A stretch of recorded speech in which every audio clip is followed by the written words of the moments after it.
So let's continue on now with our discussion of terminal operations, and we're going to talk about the reduce and collect terminal operations. We're going to compare and contrast them because they're important to understand how they differ, as also in terms of what they do in similar ways. So these terminal operations, reduce and collect, produce results in different ways. And these differences are sort of interesting just to know the differences and how they behave. They're important for parallel streams, which we'll talk about later. First thing to note, reduce creates, or ought to create, a so-called immutable value. What is an immutable value? An immutable value is a value whose value can't change or can't be modified once it's created. Great example of immutable objects in Java you work with all the time is a Java string, which is immutable. Here's a very simple example. We're going to compute the factorial of n, which is the product of all positive integers, less than or equal to n. And of course, assuming you went through third grade or whatever, you know you do that as n exclamation point, n factorial. What we do here is we're going to create a stream from 1 to n. And so let's say we make n be 4, so we make a stream of 4 elements. And then we reduce each of them, starting out with the initial seed value of 1, because that's the identity value for multiplication. And then we pass in this lambda expression where we say a and b turns into a times b. And so you can see what happens is we take 1 times 1, which yields 1. We then take 1, multiply it by 2, which yields 2. Then we take 2 and 3, which yields 6. And then we finally take 4 and 6, and that yields 24. So 24 is the yield of this. And at every step along the way, these are immutable values. So when you multiply two longs together, you get a long, which is immutable, at least in the sense that it's a self-contained atomic entity. Chaos and insanity will result if you use reduce on mutable objects, particularly in parallel streams.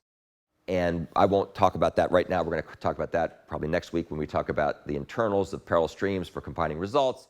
But if you use some kind of object that is going to be mutable, in other words, it doesn't have the property that once its value is set, it stays that way forever, like a string builder, which is mutable, and you run things in parallel, then all kinds of bad stuff happens. And I'll demonstrate that a little bit later.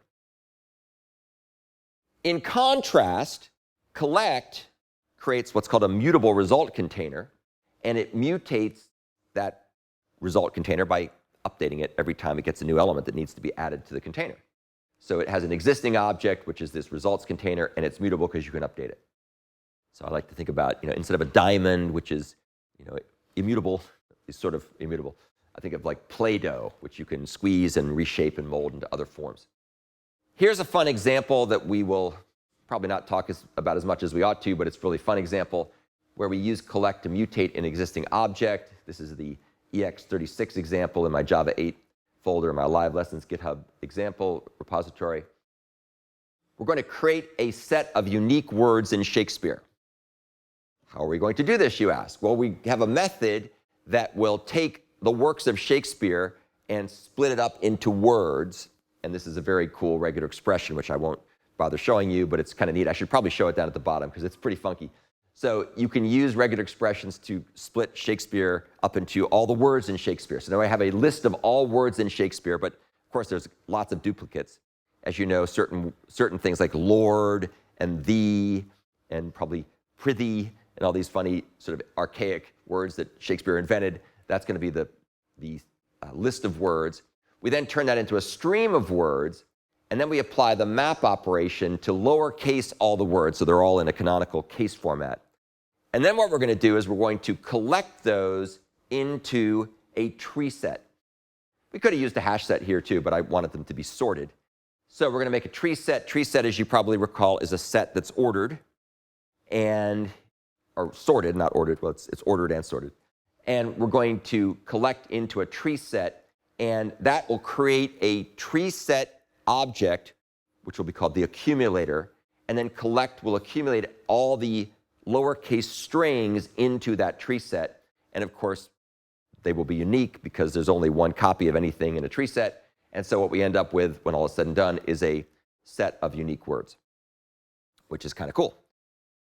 So this is just a quick kind of reminder of what collect and reduce expect, and collect mutates, whereas reduce creates immutable objects or mutable values that are intentionally not going to be mucked with, even if you run it in parallel.